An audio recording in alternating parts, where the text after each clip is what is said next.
자, 오늘 읽은 본문은 지난주에 이어서 계속 연속적인 사건을 다루고 있습니다. 바로 예수님의 성전 정화 사건이죠.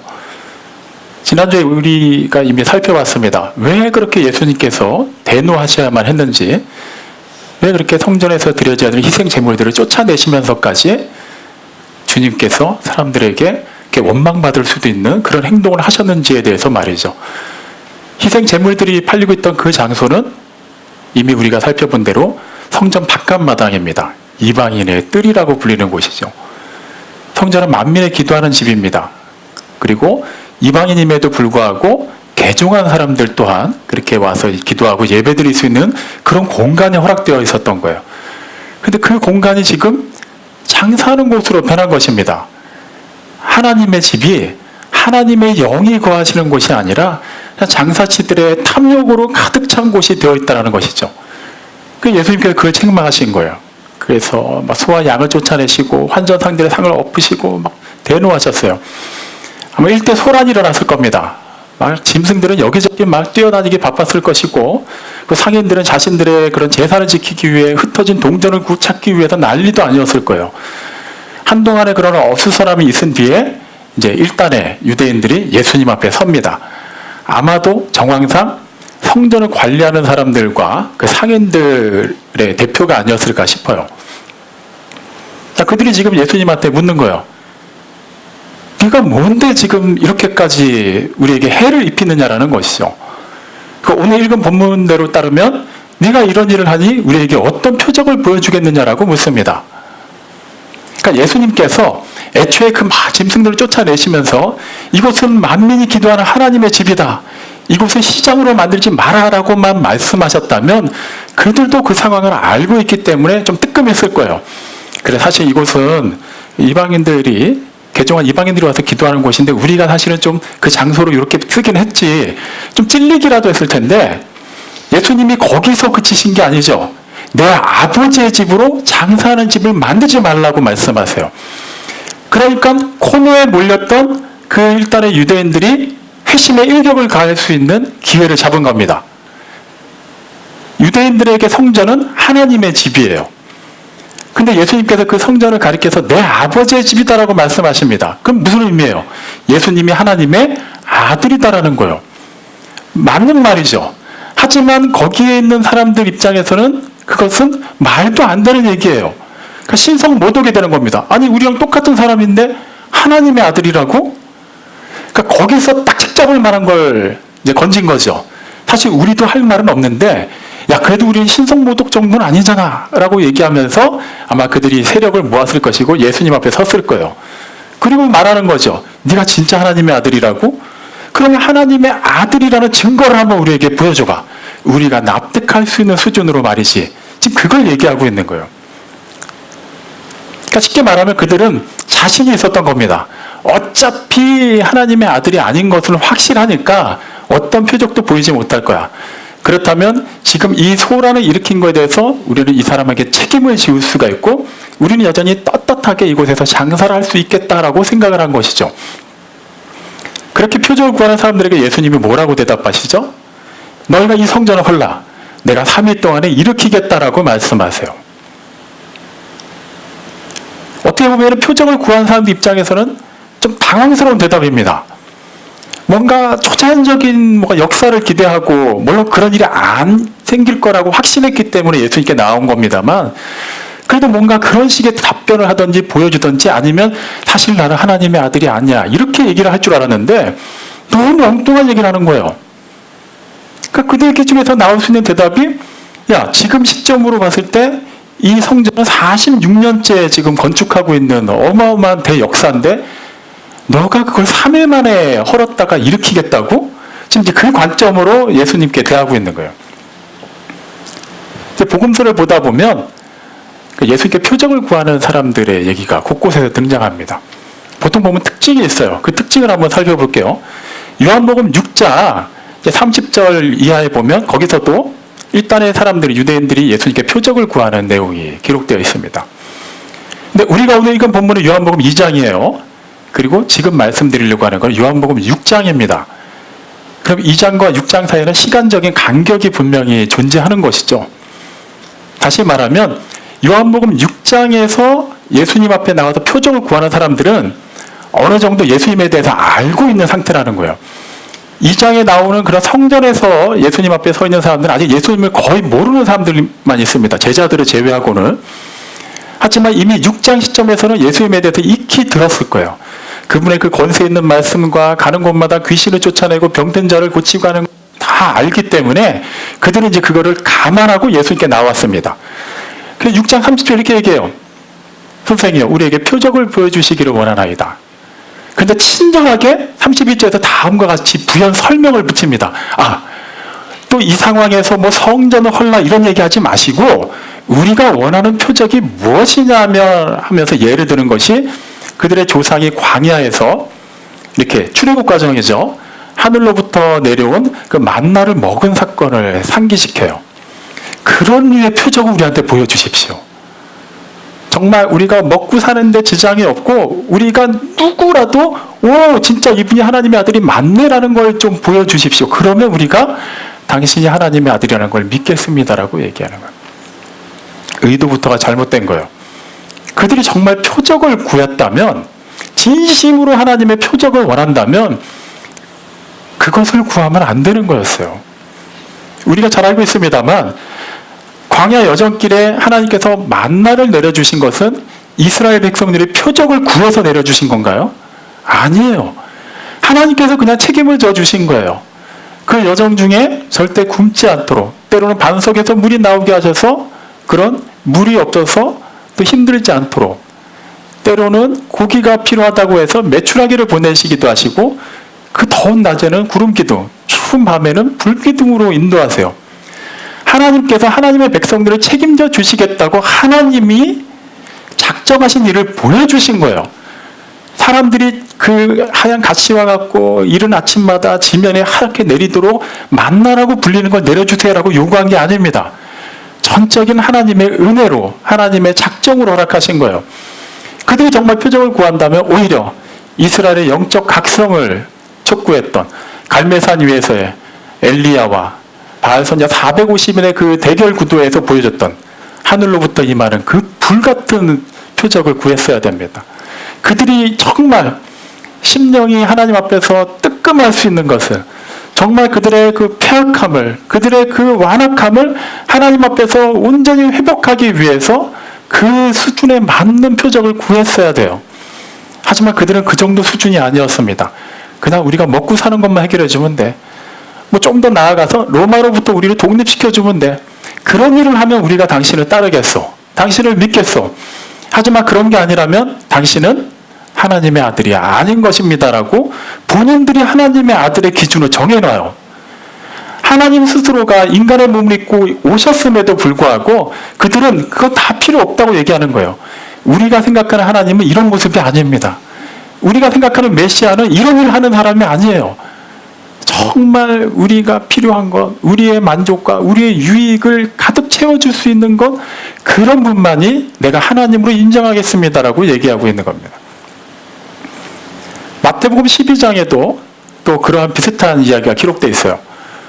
거기에는 손 마른 사람을 고치신 일부터 시작해서 뭐 이렇게 귀신 들려서 보지 못하고 듣지 못하는 사람을 고치신 일, 그리고 그 외에도 많은 병자들을 예수님께서 고치신 일이 기록되어 있습니다. 근데 마태복음 12장 38절은 그때에라고 하면서 다른 내용이 등장을 해요. 그때가 어떤 때예요? 예수님께서 권세 있는 말씀을 선포하시고 병든 자들을 막 고치시는 그때 일단의 서기관들과 바리새인들이 예수님께 나옵니다. 그 38절 기록이래요. 그때 서기관들과 바리새인들 몇 사람이 나와서 선생이요, 우리에게 표적 보여주시기를 원하나이다. 이거 좀 문제가 있지 않나요? 지금 예수님이 표적을 막 행하고 계시는 거예요. 보여주고 계시는데 그 자리에 와서 표적을 구하고 있습니다. 이거 문제가 있는 거죠. 그들의 기준은 뭐였을까요? 그래, 지금 병이 들려서 지금 예수님 앞에 나와서 고침받은 사람한테는 표적이 맞는데 그게 우리랑 무슨 상관이냐는 거예요. 내가 병들었던 것도 아니고 저 사람은 일단 나았으니까 그렇다 치고 지켜보는 나한테는 아무 일도 벌어지지 않았다라는 거예요. 하나님의 역사가 자기에게 일어나지 않았다라고 판단을 해버린 거예요. 자기는 보고 있어도 그게 중요한 게 아니에요. 자기가 직접 들어도 중요한 게 아니에요. 자기의 온 존재가 다 그것을 인지한 것만이 하나님의 능력이라고 그들은 그냥 결론을 지어버린 겁니다.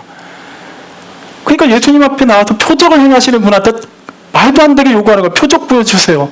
이런 거 말고 정말 나도 할 말이 없을 정도로 확실하게 체험할 수 있는 그걸 좀 주세요라는 거예요. 나는 일단 멀쩡하니까 그러면 나는 병 고쳐달라고 할 건 없고 뭐 부자가 되게 해주세요. 유명하게 해주세요. 똑똑하게 해주세요. 뭐 여러 가지가 떠올랐을 수는 있어요. 근데 중요한 것은 예수님께서는 그때 표적을 행하지 않으신다는 거예요. 이어지는 39절 말씀이 다음과 같습니다. 악하고 음란한 세대가 표적을 구하나 요나의 표적밖에는 보여줄 것이 없느니라고 얘기하세요. 악하고 음란한 세대라고 얘기합니다. 그 복음서에 등장하는 예수님께 표적을 구하는 사람들의 특징이 이제 거기서 나오는 거예요. 악하다. 우리말 악하다로 번역된 헬라어 포네로스라는 단어는 타락했다라는 의미를 가지고 있어요. 그러니까 하나님을 불신하여서 하나님으로부터 떨어져 나간 상태를 얘기하는 거예요. 그리고 음란하다. 모이칼리스라는 그 헬라어는 하나님과의 영적인 관계에서의 음란함을 얘기합니다. 통상적으로 성경에서는 하나님과 이스라엘의 관계를 신랑과 신부의 관계로도 많이 비유를 하죠. 뭐 이를테면 이사야서 62장 5절 말씀입니다. 신랑이 신부를 기뻐함 같이 너희 하나님이 너희를 기뻐하시느니라 라고 말씀하고 있어요. 그렇기 때문에 신랑이신 하나님이 존재하고 신부인 이스라엘이 부부로서 아름답게 연합을 하고 있어야 되는데 시선이, 마음이, 몸이 다른 남자한테 가 있는 거예요. 그럼 신랑 입장에서 이거는 도저히 용납되지가 않는 것입니다. 지금 악하고 음란한 세대가 그렇다라는 거예요. 또 그 음란하다라고 번역된 그 모이칼리스는 야고보서 4장 4절에서는 가늠한 여인을 가리킬 때도 사용됐습니다. 야고보서 4장 4절 말씀은 다음과 같아요. 가늠한 여인들아, 세상과 벗된 것이 하나님과 원수되는 것을 알지 못하느냐라고 얘기해요. 그런즉 누구든지 세상과 벗되고자 하는 자는 스스로 하나님과 원수가 되려 함이라 라고 얘기합니다. 다시 말하면 음란하다. 주님께서 음란하다라고 책망하시는 사람들의 특징이 뭐냐면 하나님과 원수라는 거예요. 하나님으로부터 떨어져 나가서 거기서 끝난 것이 아니라 아예 원수가 돼서 치열하게 하나님과 치고 박으려고 하고 있는 거예요.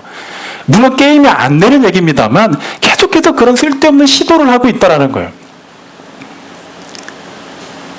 하나님께서 표적을 구하는 자들, 그러니까 표적을 우리 입장에서 이렇게 얘기할 수도 있죠. 아니 정말 잘 모르니까 좀 더 확실하게 알고 싶으니까 구할 수도 있는데 그렇게까지 심한 표현하실 필요가 있었을까?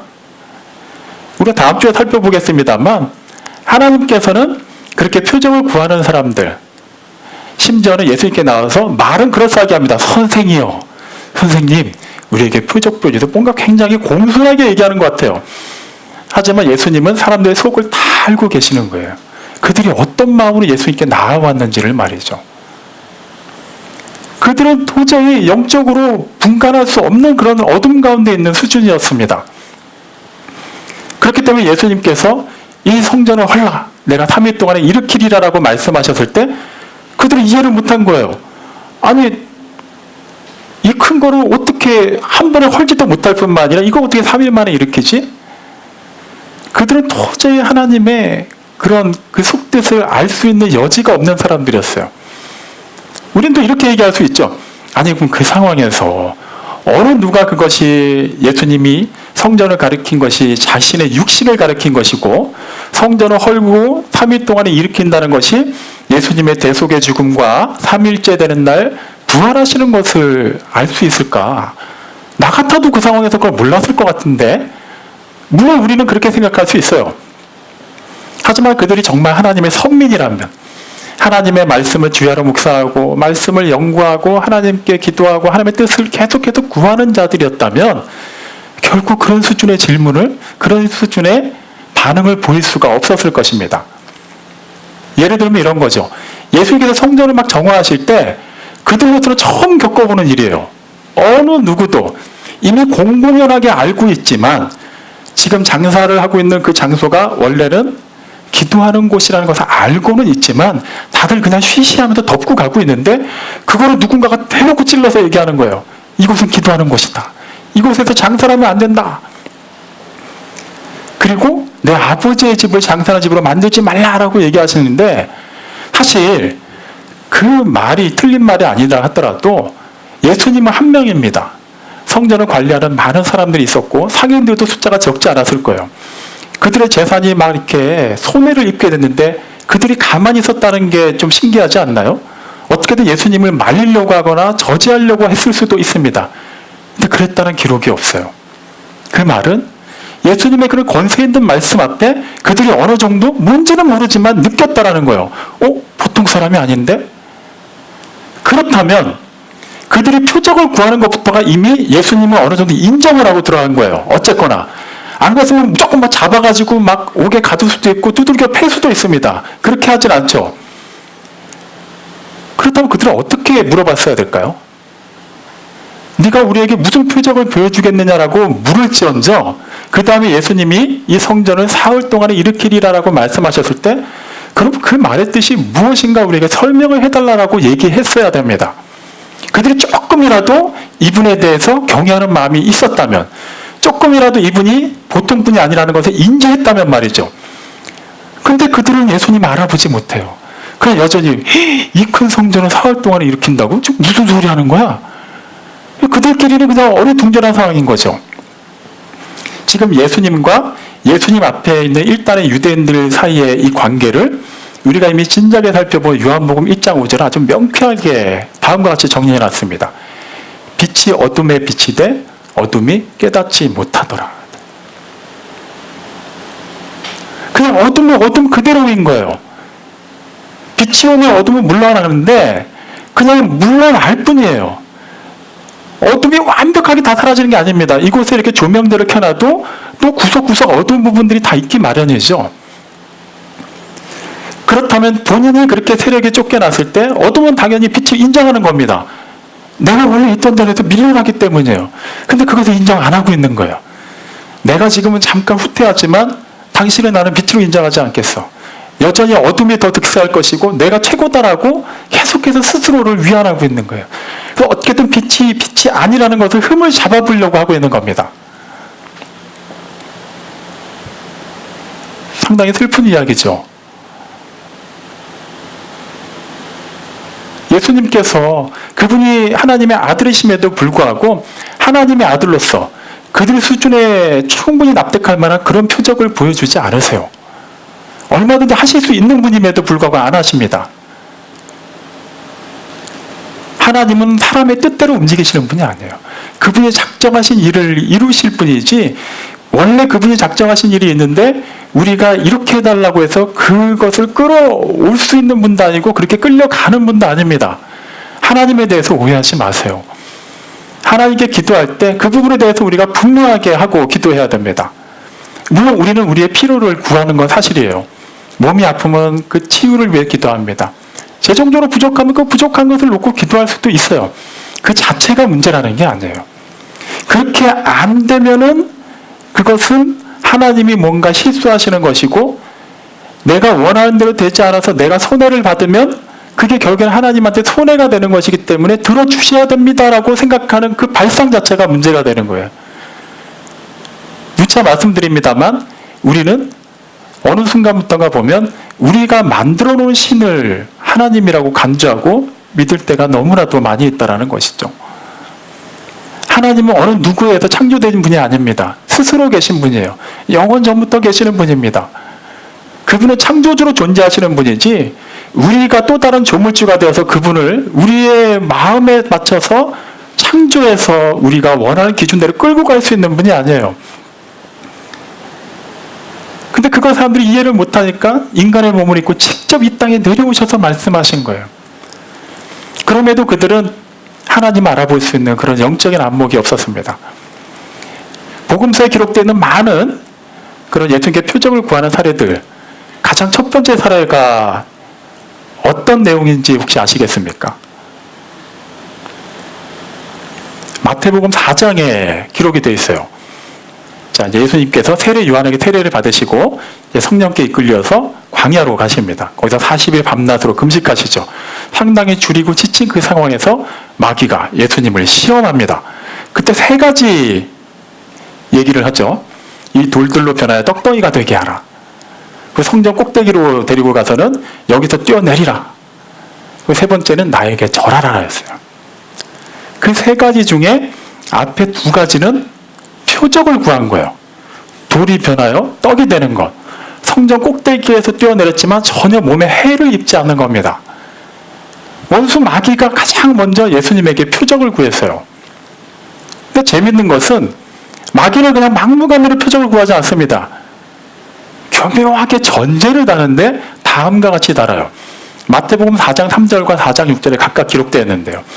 내가 만일 하나님의 아들이거든 이 돌들로 변하여 떡이 되게 하라.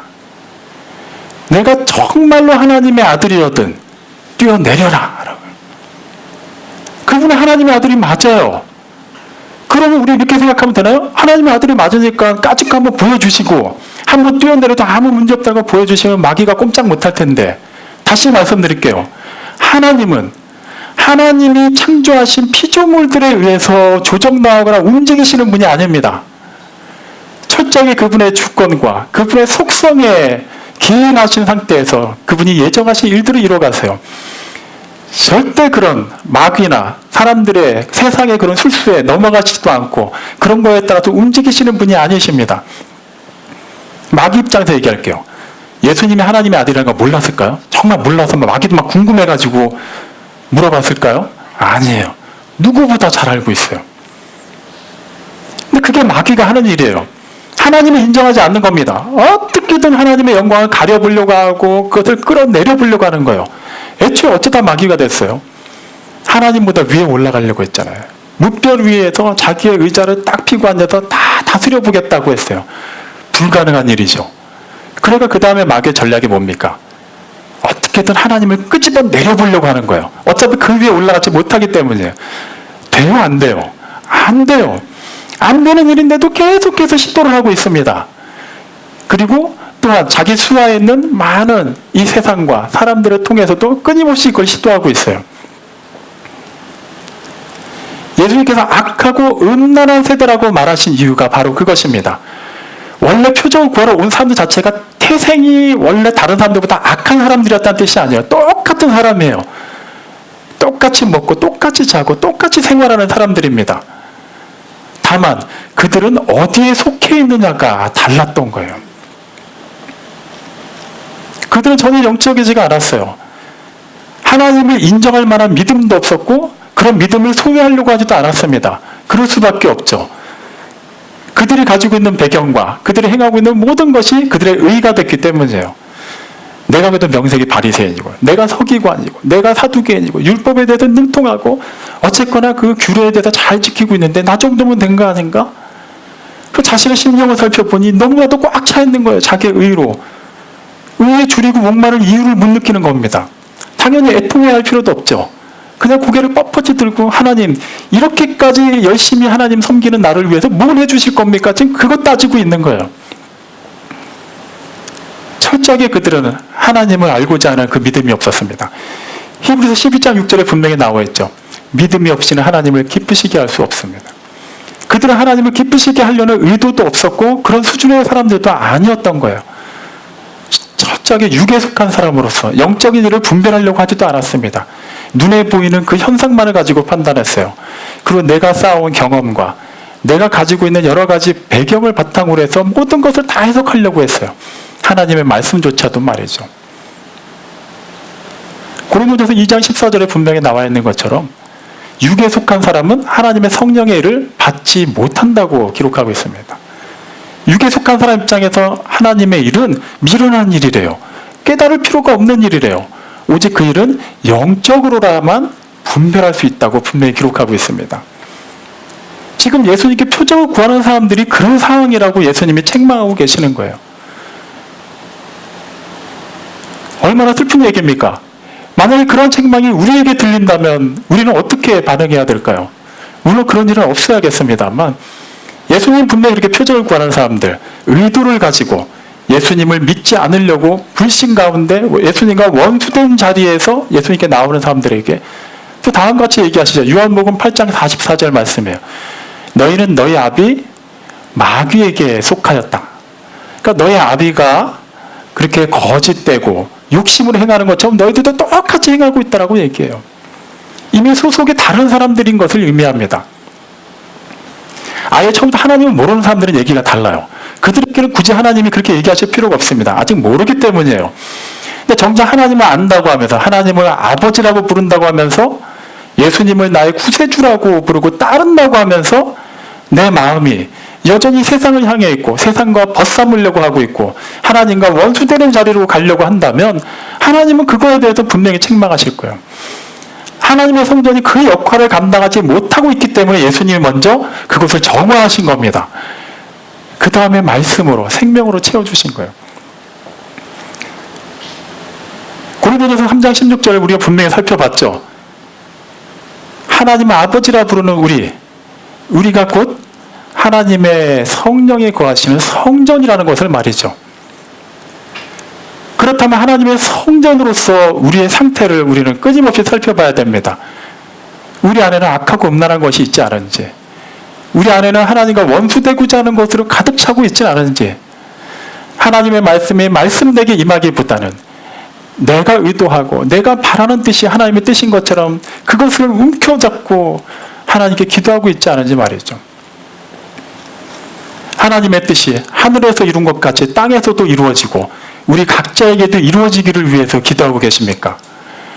아니면 내가 작정한 그 뜻이 무슨 수를 써서라도 하나님의 뜻이 되어야만 하는 것이고 그것이 이루어져야 된다고 생각하고 계십니까?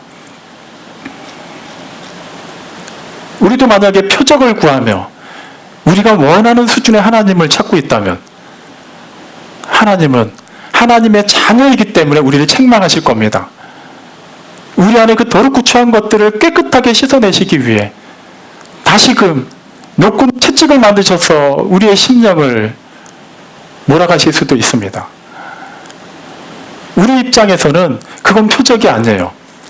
하나님의 자녀이기 때문에 잘 돼야 되는 거예요. 나는 그냥 크게 범죄하고 살지 않으니까 가급적이면 다른 사람들 보기에도 뭔가 평온하게, 형통하게 살아야만 그것이 하나님의 뜻이라고 우리는 생각을 합니다. 우리의 생각이에요. 어떻게 피조물인 우리 사람이 창조주 하나님의 뜻을 다 알 수 있겠습니까? 내가 하나님의 자녀니까 말 그대로 하나님과 이제 하나가 되어서 연합했으니까 내가 하는 게 결과적으로 하나님의 뜻이 아닐까? 아니요. 자녀를 키워본 모든 부모님들이 이 부분을 공감합니다. 10개월 동안 엄마 뱃속에서 그렇게 귀하게 보존하고 그 아픔 가운데 이제 세상에 나오게 됐죠. 그리고 이렇게 아끼고 사랑하면서 키웁니다만 자식이 꼭 부모님 마음처럼 그렇게만 자라주던가요? 꼭 그렇진 않아요. 때로는 정말 자식을 사랑하기 때문에 혼낼 수도 있고 때로는 아픔이 가할 수도 있고 때로는 우리 엄마가 맞나 아빠가 맞나 싶은데 원망을 들을 만한 일이 생길 수도 있어요. 하지만 중요한 것은 부모는 정말 자식을 사랑하기 때문에 자식에게 할 수 있는 최선을 다해서 그 필요한 것을 채워준다는 거예요. 이미 알고서 준비를 한다는 겁니다. 근데 자식의 기준은 그게 아니에요. 내가 이거 하고 싶은데 이거 안 해주면 엄마 아니에요. 이런 식으로 막 이렇게 빗나가려고 하는 것이죠.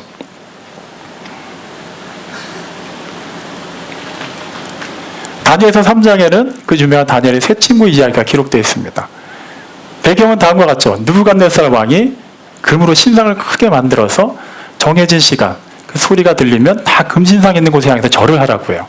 그렇지 않으면 맹렬하게 타오르는 풀무불 속에 다 집어넣겠다고 합니다. 근데 그때 그 세 친구 사드락과 메삭과 아벳느고는 그렇게 하질 않죠. 왕 앞에 붙잡혀 옵니다. 왕이 다시 회의하는 거예요. 지금이라도 이 신상 앞에 절을 해라.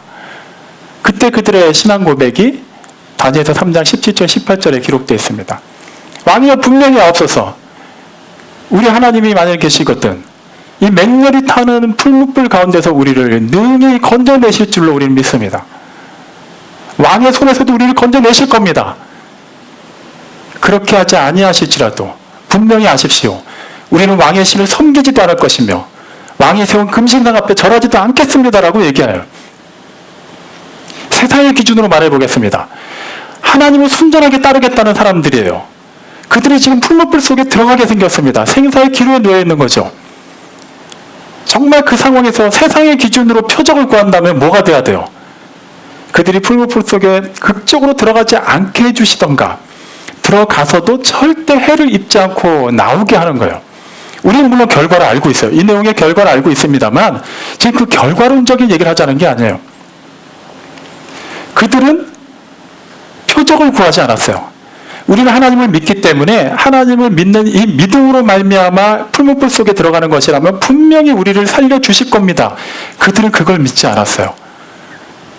그렇기 때문에 그리 아니하실지라도 얘기한 걸까요? 그것도 아니에요. 그들은 표적을 구하지 않습니다. 하나님을 구한 거예요. 표적을 붙잡으려고 하지 않았어요. 하나님을 붙잡은 겁니다. 하나님 편에 서 있겠다라고 한 거예요. 세상의 기준을 얘기하겠습니다. 정말 표적을 구하고 하나님과 원수된 자리에서 자신의 기준으로 하나님의 뜻을 움직이려는 사람들의 기준에서 얘기할게요. 풀무불 속에 들어갔을 때 해를 입지 않고 나와야만 좋은 겁니다. 푸른 초장으로 인도해 주셔야만 그분이 참 하나님이에요. 만약에 그 풀무불 속에서 조금이라도 해를 입거나 사망의 음침한 골짜기를 다니게 하신다면 그건 하나님이 아닌 거예요. 그거는 우리가 원하는 표적이 아닌 겁니다. 하지만 하나님의 기준으로, 하나님은 다른 사람의 기준으로 말하면 다음과 같습니다. 맹렬히 타오르는 풀무불이라 할지라도, 그것이 사망의 음침한 골짜기라 할지라도 하나님께서 우리와 함께 하시고 우리가 하나님 편에 있다면, 우리가 표적을 구하기보다는 하나님을 구하고 하나님과 온전하게 연합되어 있다면 그것이 바로 하늘나라가 되는 겁니다. 그것이 참으로 하나님의 사람들이 구해야 되는 거예요. 우리는 표적을 구해서는 안 됩니다. 우리는 하나님의 목전에서 악하고 음란한 세대가 되어서는 안 돼요. 온전히 하나님을 구하고 온전히 깨어있어서 하나님께서 말씀하시는 말을 순종하고 그 뜻대로 살아내는 것, 그것이 참으로 하나님의 표적을 받은 자의 삶이 되는 것입니다. 사랑하는 성도 여러분, 표적을 구하지 마십시오. 하나님 목전에서 절대 악하고 음란한 세대가 되어서는 안 됩니다. 하나님의 자녀는 절대 잘못되지 않습니다. 하나님의 자녀가 잘못되면 누가 손해라고요? 하나님 손해보는 거 없습니다. 그 질문부터가 잘못된 거예요. 하나님의 자녀는 잘못되지 않습니다. 그것은 무조건 만상 형통한다는 얘기가 아니에요. 하나님께서 책임져 주시기 때문에 어떠한 상황이 일어나더라도 그 모든 것이 궁극적으로 합력하여 선을 이룰 줄로 우리는 믿습니다. 하나님께서 그렇게 우리를 자녀 삼아 주셨고 그렇게 우리를 이끌어 가심을 믿으시기 바랍니다. 그 은혜와 사랑 안에서 세상이 구하는 방법은 하나님을 구하지 마시고 온전하고 신실하게 계시는 나의 주, 나의 아버지 하나님만을 구하십시오. 그리고 그분의 영광을 위해서 살아내십시오. 예수님께서 성령을 이 땅에 보내신다 약속하실 때 성령의 궁극적인 해야 되는 일이 무엇이라고 얘기하시냐면 요한복음 16장 14절에 다음과 같이 얘기하십니다. 그가 나의 영광을 나타내리라. 성령의 은사, 성령의 열매, 성령의 능력 다 좋습니다. 하지만 그것들이 있는 이유가 무엇이냐면 그것들로 말미암아 하나님의 영광이 드러나게 하기 위함이라는 거예요. 하나님의 성전된 포에마 우리 교회 성도 여러분, 여러분들을 통해서는 하나님의 영광만이 나타나야 합니다. 그것이 오늘을 살게 하시는 우리 하나님께서 주시는 귀한 사명임을 잊지 마십시오. 함께 기도하십니다. 사랑이 많으신 아버지 하나님, 은혜를 감사합니다. 우리는 하나님의 성령이 거하는 성전임에도 여전히 그 안에 탐욕이 있고 우상이 있고 거짓이 있고 음란이 있고 악한 것들로 가득 차 있을 때가 너무나 많습니다. 하나님이 계시기에는 너무나도 부족하고 너무나도 좁고 너무나도 추하고 더럽습니다. 하지만 그럼에도 불구하고 우리를 그와 같이 내버리지 아니하시고 오늘도 우리에게 새로운 삶 허락하시며 우리에게 새 힘 주시고 이끌어 주시는 그 은혜와 사랑에 감사를 드립니다. 하나님 아버지, 작정하신 크고 비밀한 일을 이루어 주옵소서. 하나님께서 성전 삼아 주셔서 이곳에 모여있는 이 귀한 성도들의 삶을 통하여 주님의 몸된 이 교회를 통하여서 하나님 아버지의 그 신비와 표적이 뭇 사람들에게 아름답게 증거되게 사용하여 주옵소서. 그렇게 우리의 모든 삶이 온전히 하나님의 영광이 되기를 바라고 원하며 우리를 구원하고 사랑하신 예수님의 이름으로 기도드렸습니다. 아멘.